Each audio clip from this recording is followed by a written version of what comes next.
Olá, meus amigos, meus irmãos em Cristo Jesus. Estamos aqui para mais um dia de estudo devocional e leitura diária. E eu gostaria de pedir a Deus Jeová que abençoe esse dia maravilhoso, ensolarado, e que tudo seja feito conforme a vontade dele em nossas vidas. Então, hoje é o estudo devocional de número 45, dando continuidade ao Deus da Esperança, que é o tema. Faremos a parte 6, que é Dúvida no Caminho da Esperança. A Bíblia Sagrada, ela contém diversas histórias de pessoas que tiveram dúvidas, no caminho da esperança em uma promessa de Deus. Eu separei algumas delas aqui e uma das histórias que eu acho muito interessante é a história de Moisés e o povo de Israel. Você pode encontrar na Bíblia Sagrada em Êxodo 14, de 16 a 17.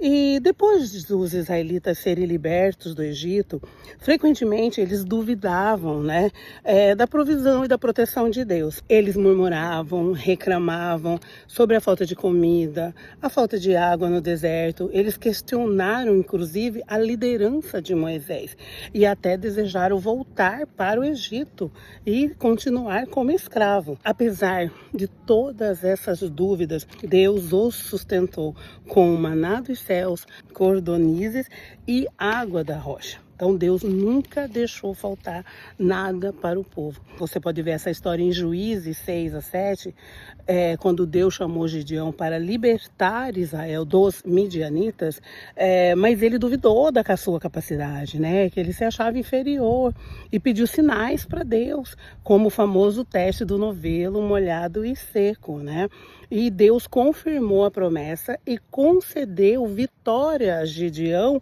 com um pequeno exército.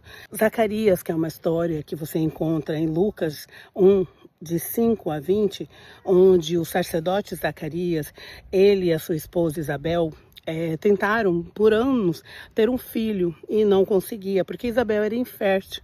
E quando o anjo Gabriel anunciou que eles teriam um filho, que é João Batista, ele duvidou e pediu uma confirmação. Como consequência, ele ficou mudo até o nascimento de João Batista. Mas, mesmo com a dúvida dele, não deixou de ser cumprida a promessa de Deus na vida dele. Outra história que todo mundo conhece é a história de Tomé. Você pode ver na Bíblia em João 20, 24 a 29. Após a ressurreição de Jesus, o discípulo Tomé, ele duvidou do testemunho dos outros discípulos, dizendo que só acreditaria se visse e tocasse nas feridas de Jesus. 8 dias depois, Jesus apareceu para Tomé, permitindo que tocasse as marcas e disse: "Bem-aventurados os que não viram e creram." Então, realmente é muito importante, você acreditar na palavra de Deus, porque quando você recebe uma promessa de Deus na sua vida, você primeiro precisa acreditar.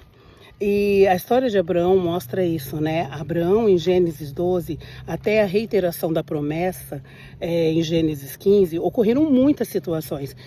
Por exemplo, ocorreram muitas situações adversas na caminhada do patriarca com o Senhor. Fome, conflito, contenda.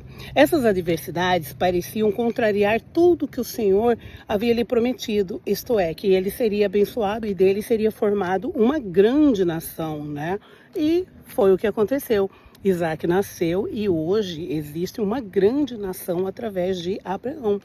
As adversidades, gente, as tribulações, elas nos acometem e nos influenciam, fazendo-nos questionar se realmente estamos no caminho correto, na direção certa. No decorrer dos acontecimentos, por exemplo, na vida de Abraão, após a sua saída de Ur para a terra prometida que o Senhor lhe mostraria, Deus ensinou a manter um canal de esperança aberto, desobstruído, livre para alimentar-se da fé. Tanto é que Abraão é conhecido como o pai da fé. É isso que uma comunicação desimpedida provoca em nós, a paz. Então, gente, vamos clamar a Deus, Jeová, e Ele nos ajudará a manter esse canal aberto, ensinando-nos a enxergar a perspectiva da esperança, o cenário da bênção.